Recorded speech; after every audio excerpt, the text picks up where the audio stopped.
Okay, welcome everybody to Spill of Immunity Time. We are recapping season 49, episode 7, also known as the horror movie of Survivor.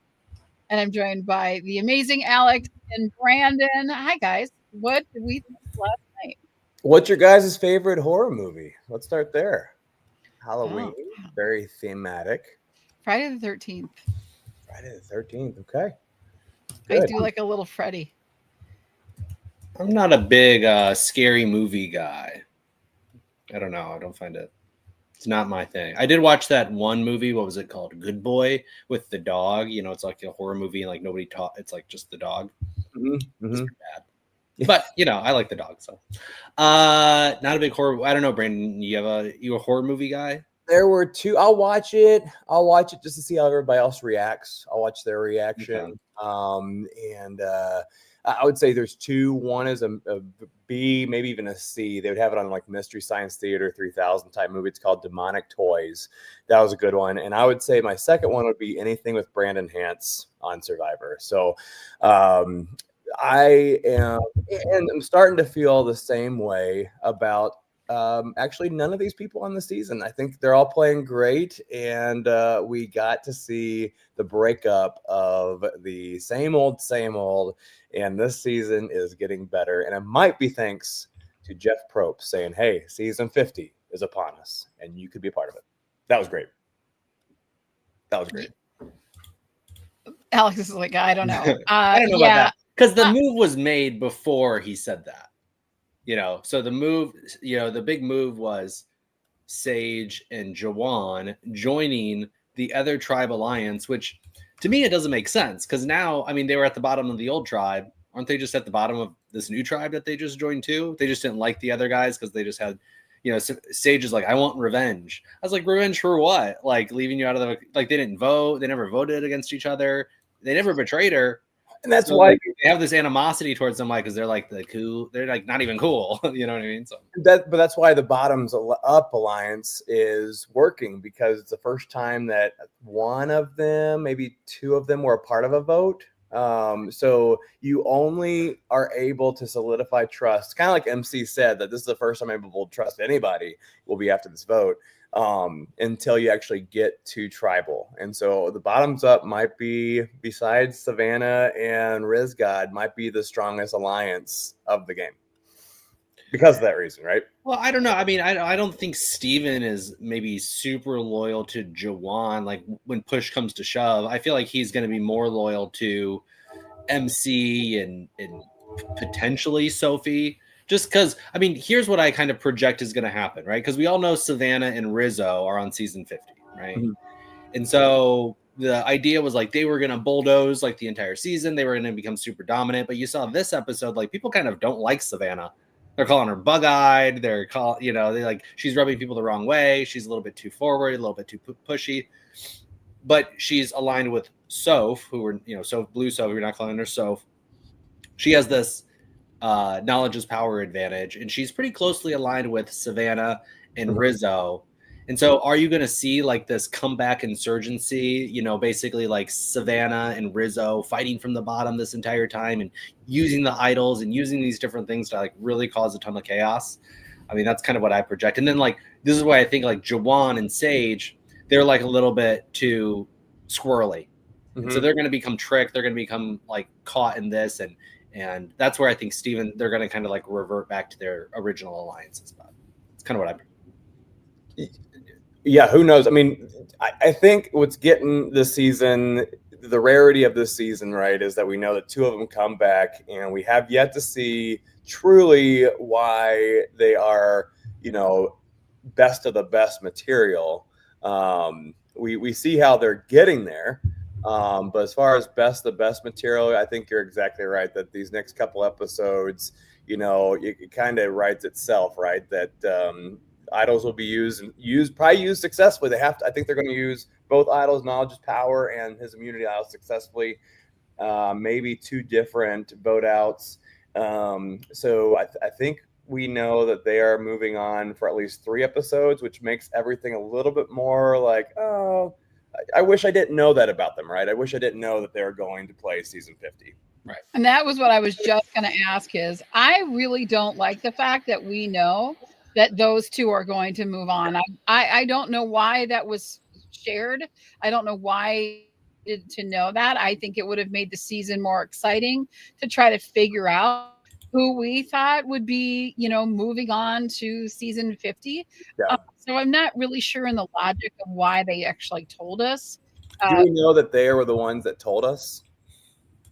I think CBS told us. I think Yeah, Jeff said it. So I'm not clear on why that was done. I kind of wish that they had maybe held out a little bit and not said anything. I also think that I I don't like it when production, aka Jeff, inserts things into the season. I think it shifts things. I think it's still an outside source coming into play into what is happening on. They must have thought that this was just the trashiest season ever, and they were like, "What can we do to get people motivated into doing something crazy and picking this up? Because otherwise, it's going to be horrible." Like, still, I like just the rationale.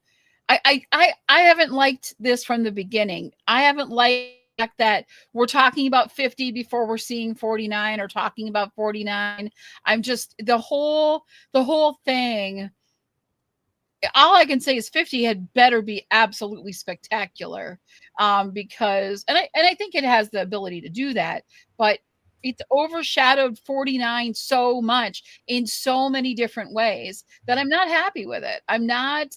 I think that we're just like it's a placeholder at this point, and I don't know what we're going to see that's going to change that. I think we've already seen Savannah and Rizzo doing their thing, and if it makes Savannah even more of a monster than she is in a not good way, not more in the Russell Hantz, maybe sort of not even that. Like she's just not fun to be around.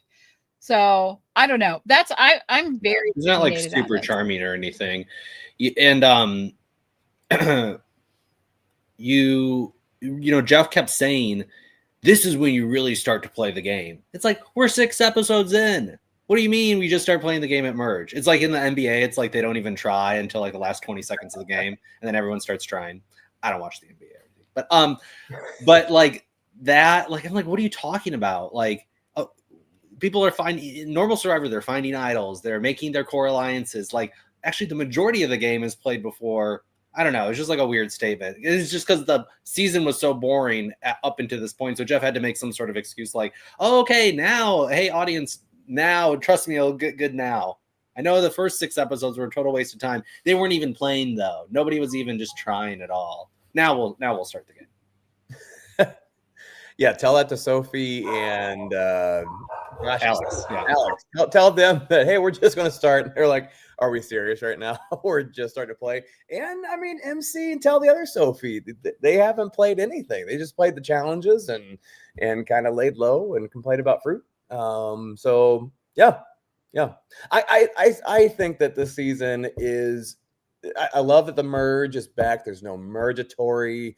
I loved how they had. It was kind of the key thing. Could have done without, but just the fact that that winner got what they deserved, I think, and that is to go win the emerge feast without playing, and then got a little bit freshness in the immunity challenge, which she probably needed to be a little more fresh since she went out so early. So I thought there was still redeemable pieces in this episode. So I liked this episode. I can't say that I didn't like the episode. I'm just from the outside standpoint of not the game, right? Not the game. This is production. This is announcements. This is all the stuff that's what I consider of the game. The game is being played, right? Right. And so I don't like when outside has any kind of an influence. They're so like, they're not going to tell them anything. They're not going to like. We've seen episodes where people are expecting a child or somebody's dying or there's like they don't bring that in, but it's okay for Jeff to be like, well, guys, guess what? Two of you are going to make it to season 50. You better start playing. Like, shut up. Like, don't do that. However, going to the episode, I did like the episode. I thought it wasn't fantastic, but it wasn't crud either. I think Juwan and Sage are gonna be set up for a big fall because they're just not very good at what they're doing. I mean, Sage maybe, but Juwan probably not. I think he's going to trip himself up with somebody or forget who's standing in the group that they're in and be like, oh, those people, they think I'm with them. And then I'll be like, oh, wait, shoot, you're here. I think that'll happen. But I wanted to ask you guys, because this part really, I don't know how I would have handled it, but I think it's important to talk about. And that's the MC on the hunt for the key and all of the stuff, and Savannah really getting up in her face about the whole thing. How did you like what Savannah did, and how do you like how MC handled that? Because she really basically blew her idol because of that. I thought it showed situational awareness on Savannah's part. She goes and looks for MC. MC didn't play it up. She said, why should I shouldn't even lie about it. So I think MC, you read the situation right. She's not hiding anything. She's just kind of not telling her anything whatsoever. I think they're both reading each other correctly, as I've already stated. So that's good. Savannah staying around and kind of waiting it out. We don't know how long she actually waited. Like, was it key number 58? Was it key number 76? So they didn't really tell us then. And she kind of also alluded to the fact that she knew that she's being a little bit more creepy than she needed to be. So I think both showed situational awareness enough. I didn't think there was anything that was like, oh, dang, that was like a great play, but enough to be like, all right, they didn't do anything stupid yet. Alex? Yeah, I don't have a lot of strong thoughts about it. I mean, it was kind of weird, but she like Savannah jumps at like MC's feet. The keys are right under her feet apparently, and who knows how that played out. Or nose dived, man. But I was thinking, like, what would she have done if she would have gotten the key? I mean, would she MC doesn't know what it goes to? Would they? What was that? She doesn't even know what it goes to. Well, I mean, does she then like open the box, or like if her hands are on the keys first, are those keys now hers? Like, I just kind of wanted to see how that would have worked. Would MC have fought her or like wrestled for it? Like, what? How does that work? You know, because there's 50 keys. It's not like, right? Yeah, as well as yeah, he would have torn her apart.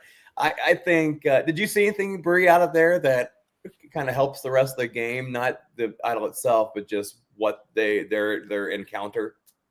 I think it really highly informs MC of what Savannah's all about. Yeah. And I think the part where she did dive for the keys, because the MC comments, she doesn't even know what the key's for.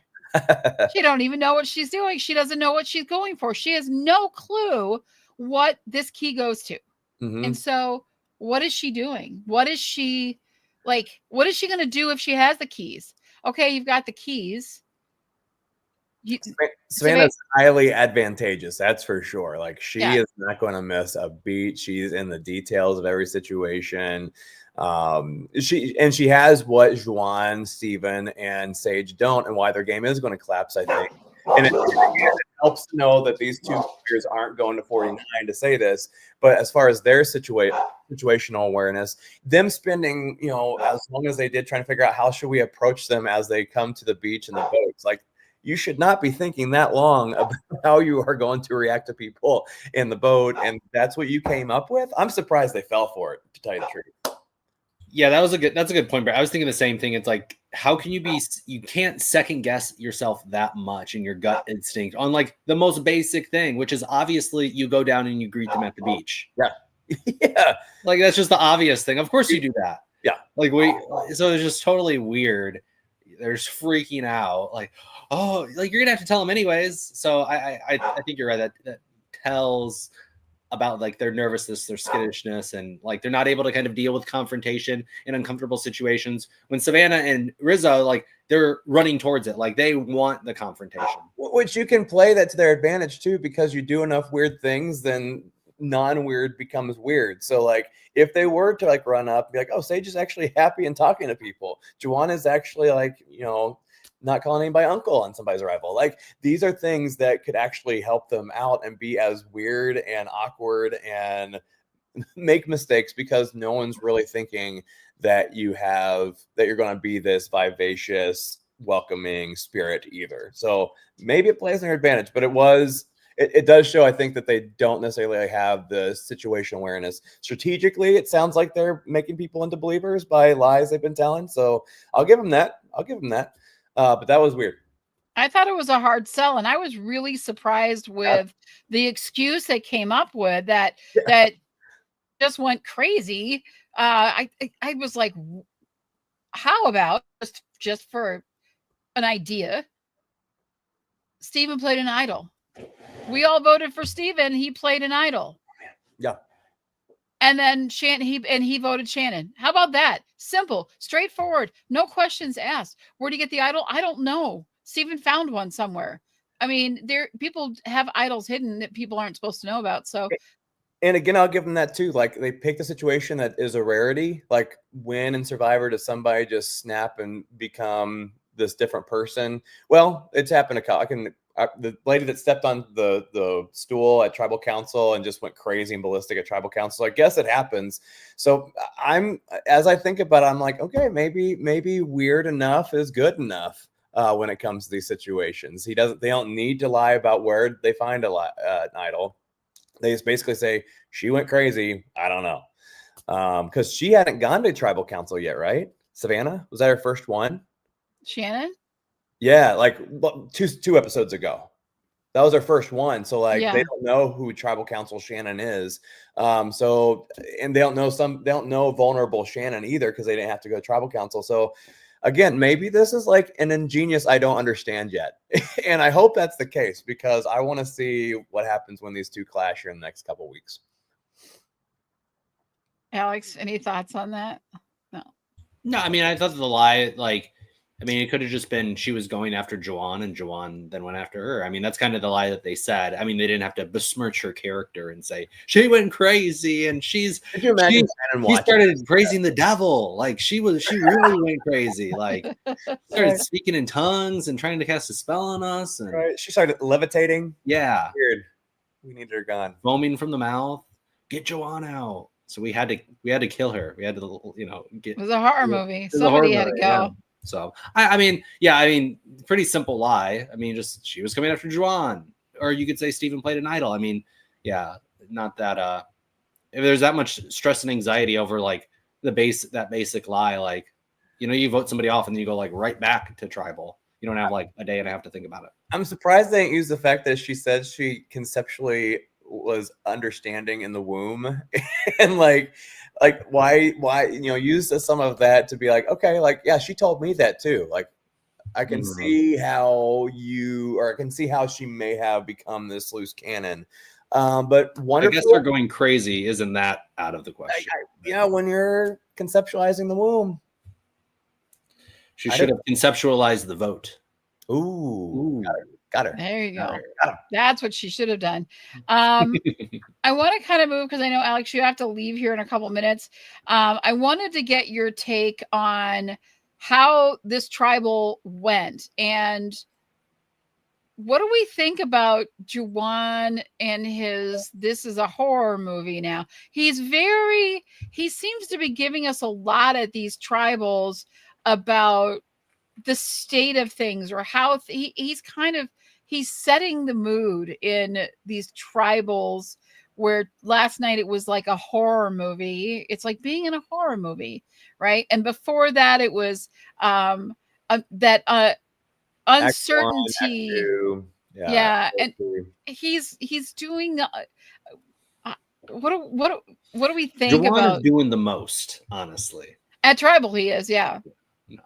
I don't know. When Juwan talks, honestly, I kind of tune it out. Like it's just he's not my favorite player of all time. So I don't know. I don't really like Juwan. I don't like his like play. So I'm not a super Juwan fan. I don't think what he's doing is the right move. It just doesn't make sense for him to go with the other alliance. He could have voted off one of them, still had the numbers in large part, and still could have done it and stayed more in the majority. But now it's this super lopsided. You know, you have essentially 2 Uli versus 4 Hina. I guess it's now 4 Uli versus 4 Hina. So I don't know. I just don't like, and I don't like the Jawan Sage alliance. That seems very weird to me and awkward to me too. So yeah, I don't know if bottoms up is the alliance name or over the top is the alliance name, because a couple of them zinger, a couple of them just like, I feel like Juwan's that person that over, I know this is a double entendre or whatever they call it, but over exaggerates everything. So like seeing the necklace and being like, oh, that's so fire. Be like, we've seen 49 of these. Like it's not, I guess it's cool to see it there, but I just feel like he's the guy that adds an exclamation point or two after an exclamation point. He's emojis. Yes, he's the one in the chat that throws in 10,000 emojis. The guy. Yeah. I know people like that. Yeah. Which again, I'm friends thankfully like never watched the show, so that's a good thing. They add spice to life, but you're just like, I don't know if the spice was needed. The chili was just fine. Like the chili was fine. Yeah, leave it alone. Just it's okay how it is. It's a flavor. Yeah. So that's what I think about Jawan. And I think that when he hears season 50, I don't think he quickly goes to, oh, I need to over strategize, which maybe he does. But I think also he goes to, I need to have my one-liners that will get me to the next season. I think he thinks seasons 51, 52, 53. I think he's there. Yeah. Yeah. I'm wondering if Jawan is that sleeper that we don't see coming. I mean, he does it. I know it's hard to believe, but we did have Gabler. So I want to bring us back to, like, you know, one of those guys that just like, there's a method to his madness, kind of a thing. Hey, I'm not giving it a very high percentage at this point, but I'm saying we got to take that into account. It could happen. I don't want it to, but it could happen. It could happen. Yeah. Alex, go ahead. Well, I do like how, you know, they voted Nate off, and it's really mixing up the season now, because it seemed like Nate was going to slide through. Mm-hmm. I don't really get this where they're like, let's not vote off Savannah and Rizzo. You know, on Australian Survivor, they're always trying to vote off the number 1 target. On American Survivor, they're like, here's the number 1 target. Let's get the number 3. It's like, yes. It's like, why? Like, get one of them. It's just a weird kind of habit that they do on American Survivor. And then it ends up that these people will get to the end. And there was never a better time to try to get them out, because it was the time that they least expected it. And it's the best time to take the shot.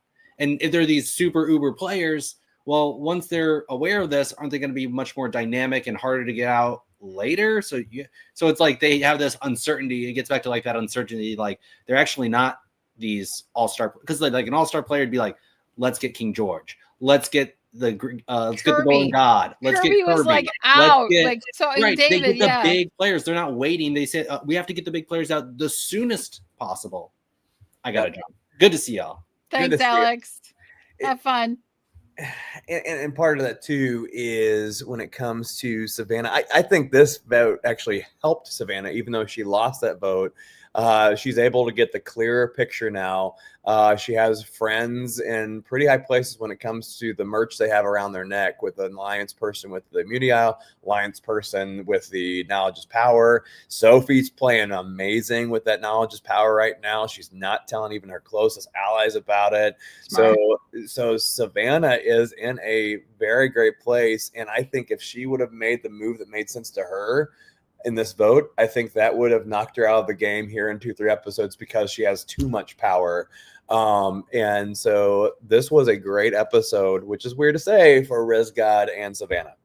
Yeah, well, she got MC to burn her idol. Yeah. Basically, because she told everybody about it. Mm-hmm. So it's now a target. Yeah, she was the reason everybody knew about it. So then MC just had to burn it because she knew it put her in a bad position now. Yeah. So she got really screwed on that. And I was sorry to see that. I think Sophie is doing a great job with not telling anybody anything and knowing where things are. I think that's really important. I was surprised that Nate didn't do, oh, by the way, I do Marvel movies as he was leaving or something. You know what I mean? Like, I'm not just a stay-at-home dad. Yeah. Talk about these horror movies. I'm the Marvel guy. Yeah, exactly. You might think this is a horror movie, but I'm going back to my Marvel movies that I helped create. You guys all just became bad guys. Bad guys Yeah. in the Marvel movie. Walk out. And I am not Mike White, and I am not casting any of you in my right, film. right. Yeah, none of you are back. None of you. Yeah. Well, what I want to see what Savannah does that Sophie doesn't in the season, and why Sophie isn't the one going to season 50. And maybe because of her alliance, like Savannah had a closer alliance with Rizgod, and they needed like 2 people to get on the show or whatever. But right now, I've really enjoyed Sophie. I'm also a Savannah fan, but so Sophie is, I think, not ticking off anybody. No one is annoyed by her. I think with Savannah, they're annoyed by just her ruthless gameplay, which again, we can't get mad at her because we're wanting the villain, and she's doing villain-like activity, like Sage is doing. Barely, like not true villain, but enough, right, to not get her voted out. So I mean, you can't. I don't know if you can be a villain anymore and not get voted out. Like, right. You're not going to win as a villain anymore. Well, that's because you have to do sneaky behind the scenes, hiding your sneakers somewhere. Oh gosh, or we're not putting him on the list of greatest villains, are we? No, God, no, no. But off a snake. Like, I would have, like, like the real villain would have like taken the chickens and hidden them in a cave somewhere far away from camp, so there's no food for anyone, and then come back later with their torch and fricasseed a little. Yeah, I don't know. Savannah's ripping heads off chickens. Like, I love her. I understand why people would think that she's a little much, but I think, oh my goodness, I'm excited to watch her play 50 already. Yeah. Yeah. Oh, I'm way more excited to see Savannah play 50 than I am the RIZGOD. I want to go back to something you said earlier, and that's about production and Jeff and season 49, and how like this has kind of been a trend that the 9 episode kind of has a curse on it because they overhype the season after. I wonder if part of that, if Jeff felt that he had to jiven up this season, not primarily because of the gameplay we've seen this season, but I wonder if he's like rehashing in his mind 48 and how minuscule it got after the David vote, how redundant it got. And I'm wondering if he kind of has some PTSD off of that. What's your thoughts on that? Oh, I would agree. I think he is coming off of 48, and he's watching it, play out with people too, because it's airing as he's about to leave to go do 49 and 50, right? And so I think it's top of mind. And then add that the sauna that they're in, apparently it's like a sauna, that it's like, I don't know, Jeff is suffering. We need to hydrate him more. Somebody needs to stand out and hold an umbrella over him to keep the sun off him. Yeah, shoot him up with hydration packets. Yeah, exactly. So you never know what happened to Jeff during this whole thing. I also think we do need to look at a season of, will 50 be his last? Because he is talking it up a lot. I've been saying it since 40 that I think there is that if he does leave, it's going to be on a big number, right? Okay. So when 40 came out and we knew he was going to 41 and 42, because I was like, well, I don't know. He's awfully happy at 40. He's awfully like, and he brought all the families out. And it was like this whole thing. And I was like, hey, that's not a bad send off for him. So now here we are at 50, 5 years later. And I'm wondering if, if it could be his last.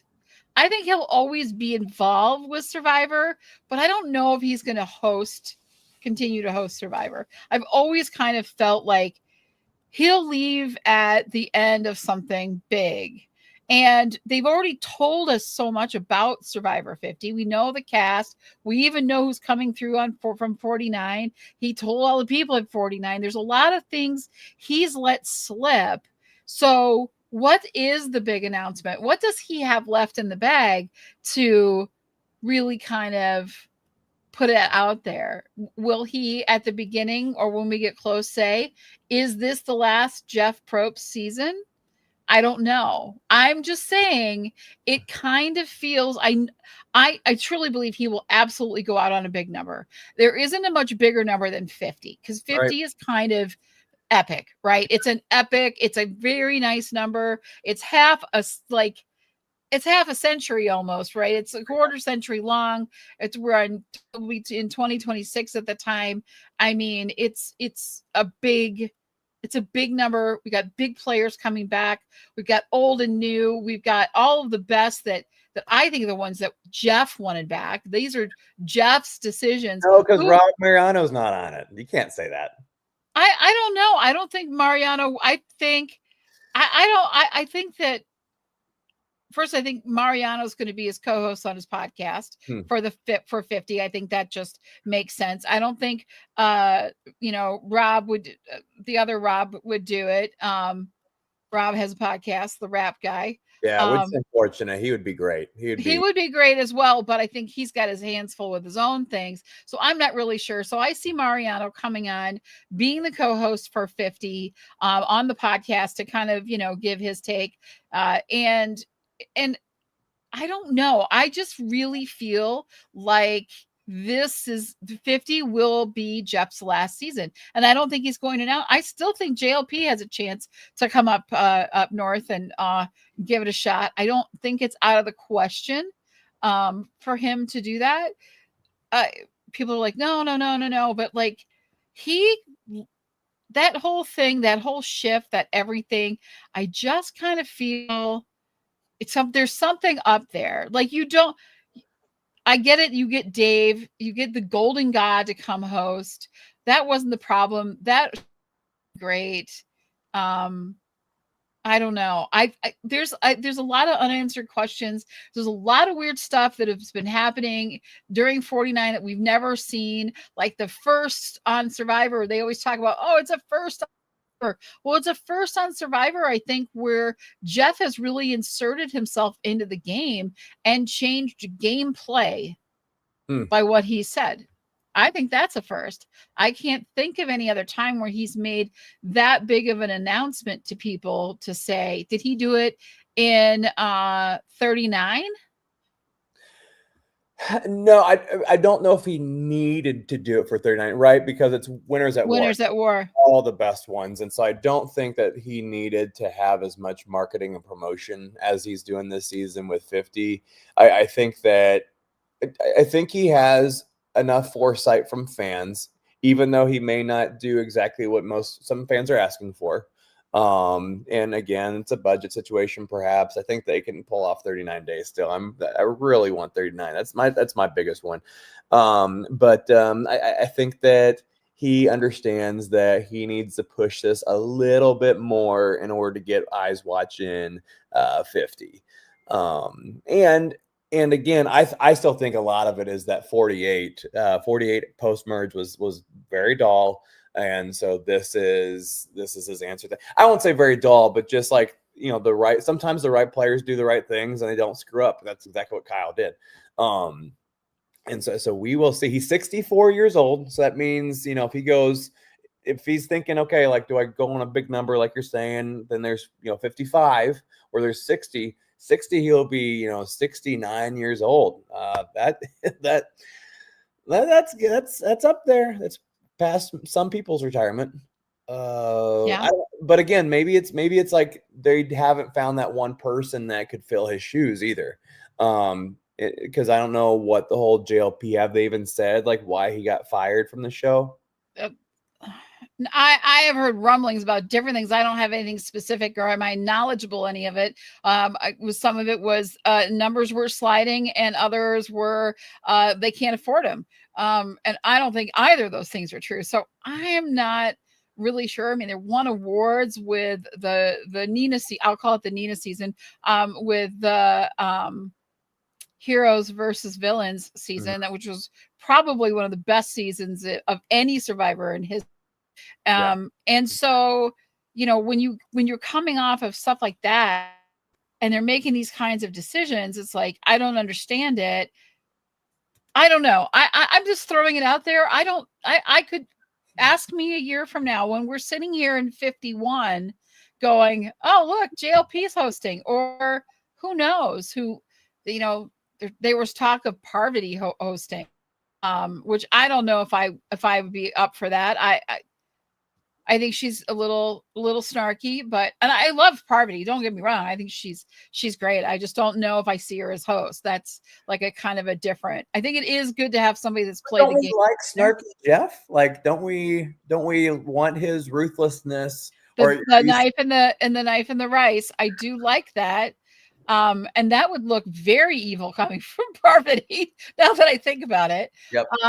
But yeah, it's hard to say. I don't know what'll happen. I just feel like Jeff's going to go out on a big one, and I don't see him doing this forever. Obviously, I don't know where I mean, he's still telling you to come on out and apply. And I am Jeff. I am. I don't know what you're waiting for. Come on, right now. Get the call back.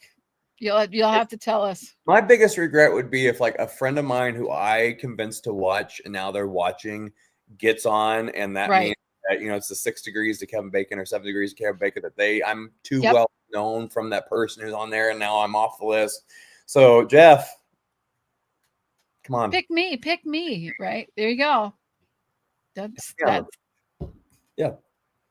I can't wait to see Coach. We're a couple more episodes away from Coach. Several episodes.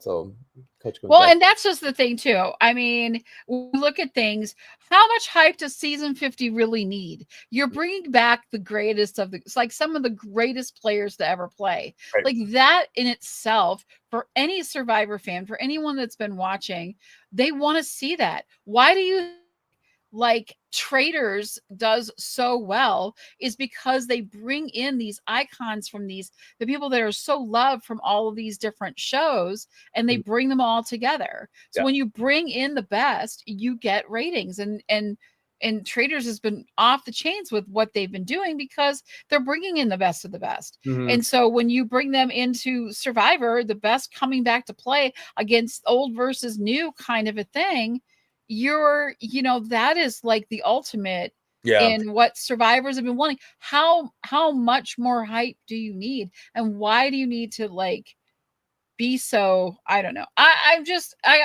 questioning a lot of decisions this season. I got a lot. I got are you answers? Yes. And so I do think it's taking away from the season. We've just spent 20 minutes talking about it. Had nothing to do with the seat, really that much to do with what's happening on the island. Season 49. Who was your standout player, and who made the biggest mistake this episode? The biggest mistake this episode, gosh, I don't know if really. Let me think about this. I think that Juwan, Sage, and Steven, you have to give it to them that they're able to fool these people in a season where Nate tried to fool people and told a half truth, like told full truth, and then ended with a lie, and they're like, oh, he's lying. and some other people, and it's been, trust has not been able to be developed, and here they are. I think they're awkward enough to be awkward as normal, and if people assume like if they're all being awkward and doing awkward, then they're just being themselves. So that's whether that's a strategy. I don't know these people, but it's working for them. They have that kind of game awareness, I guess. I think so. For me, I would say you have to put bottoms up as the most strategic of the game, and Sophie for not saying anything to anybody, nor she playing it. I think it would have been an interesting tribal. I would see somebody give an opinion that Sophie or Soph, playing that, stealing MCs, but they still would have been wrong. And that wouldn't have done anything. So I think her keeping it under lock and key is fantastic. I don't think this vote hurt Riz God or Savannah all that much, because I think it would have given them too much power and then they would have been voted out. So I may say mistake-free Survivor in this one. How about you? I love this. Disagree. No, I actually, as much as I am not a super fan of hers quite yet, she's still got to do a little bit more to get me to super fan. I think Savannah was making the best moves at this game, even though she was on the wrong side of the vote. I think her awareness with MC and she was a little. Those were some big eyes she was giving at MC, and it was a little crazy. And her determined behavior, I'll call it that, when she went for the keys and then she just kept sitting there watching her try all the keys, and trying to confuse her, slow her down, see what she was up to. I mean, at that point she had to know she was opening a box that had an idol in it. And she told everybody, I think that it was a strong move on Savannah's part, and I think it was a smart move on Savannah's part. Yeah. I mean, she's already on the opposite side of these people, so it's not like, oh, they're going to hate me now. Well, they already are against you, so you have nothing to lose and everything to gain. Right. I think the worst move of the game, and the one that, like, I didn't quite understand, and that was Sophie and Alex, or Soph and Alex, having that little talk on the beach. If I were Alex, knowing that Soph is with the stronger, more dominant, like supposedly has all of the allies in that group, I think he missed an opportunity to really connect with Soph so that he could be on the inside track more. Because I thought he was a little standoffish with her and not say, I was unclear about that exchange with the two of them. I wanted it to be like, I think Soph was really trying to test him out to see where he was, and he was pretty aloof, and yeah, but like, it was just, I would have, if I were Alex, I would have been, oh yeah, I'll come with you guys. I could be your inside guy, whatever, like that, and continue that connection. But really have a lot more knowledge. And he didn't sell me on it. So yeah, I could see how that would be. That's a good pick. I don't think he hurt himself by doing that. But I do think that he could have positioned himself better. Could have positioned himself better, but this is somebody who the only tribal councils he's been to has been with Soph. They're the only group that did not experience tribal council. So he got a couple week tribal councils off, which was great for him. So I don't think he really developed the trust. So I don't think he knows exactly where he was and the people he was with, compared to Soph, who knows that she's good with these people because she's voted with these people. And I think that definitely didn't give Alex the ability to really see how his game has changed since he left Soph in the first place.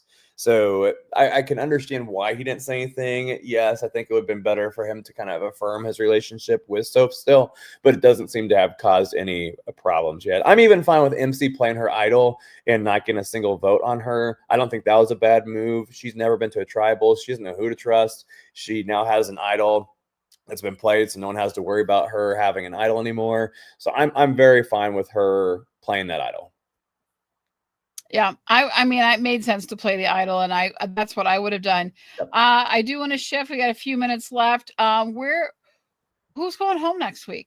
Oh gosh, because I think I said MC this past week, so not strong on this. I didn't know it was going to be Dave really like 100% until I think when Jeff said, okay, now it's time for the votes. And then I think I was like, okay, it's or Nate. So this week, when I'm not doing so hot anyways on these predictions, I'm going to say that there is an idol play of some sort or knowledge is power advantage that's played. There goes. And then the idol's taken and then it's used. or maybe they convince Riz God to use his. I'm not sure. So I think it's going to be a yellow. And man, if MC, it's big if MC wins immunity. If she doesn't, then I think it is Sophie will be going home. And we don't have I think Sophie's in trouble. I think she was their first pick, but I also think Steven's in a bit of trouble because he did cop a lot of votes last night.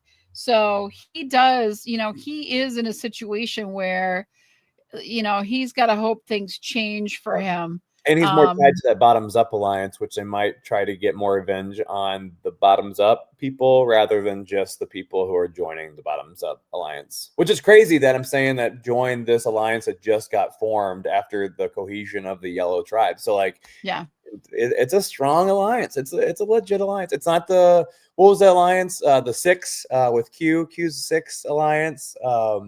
Or the three dads from Boston or something. So we haven't seen a legit alliance, cross-tribal lines in quite some time. And this not in a while. That might be good enough, man. Maybe it'll be the thing. I think Steven and Juwan are pretty tight. Sage is the wild card in that. Yep. It's hard to say. It's funny. Nobody picked Sage and nobody picked the Riz God. This season for our drafts. That's what you're seeing on the screen. Those were our picks, and we're kind of tying things up a little bit. So we're hoping Savannah and Juwan stay safe this next week for you. I'm worried about Sophie. I think they will come after either Riz or Savannah week, and I think there will be idle play. I agree with that. And so we will see where it stacks up. Will MC be in the mix of that? I hope not. I really like her.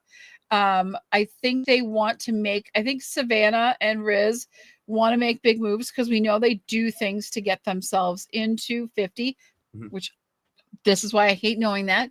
And so, we're expecting it. We're waiting for it. It's not going to surprise us because it's something that we're looking and we're counting on. Which makes this season different. So maybe that was their whole target is, hey, to make something different, we want you to know that these two go pretty far. It's weird. It's kind of like I'm watching it for this. Like I've watched this before, and I'm still hoping that something different happens. Like I don't know if you watch other seasons of Survivor, but I'm like, maybe it won't happen this time. Even though, right? You're watching it for the third time. Like, right, man. Richard won again. Golly.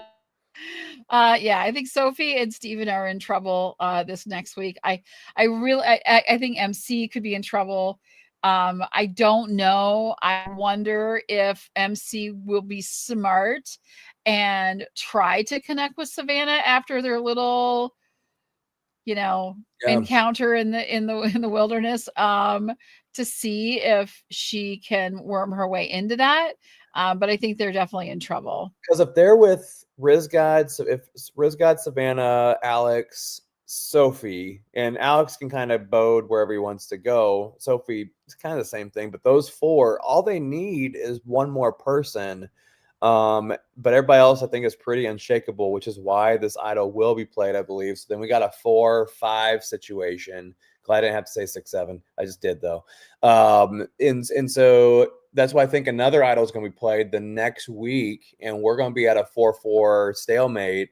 And I'm excited. So season or 3 episodes from now, I think is going to be a colossal episode, which I'm excited about. There we go.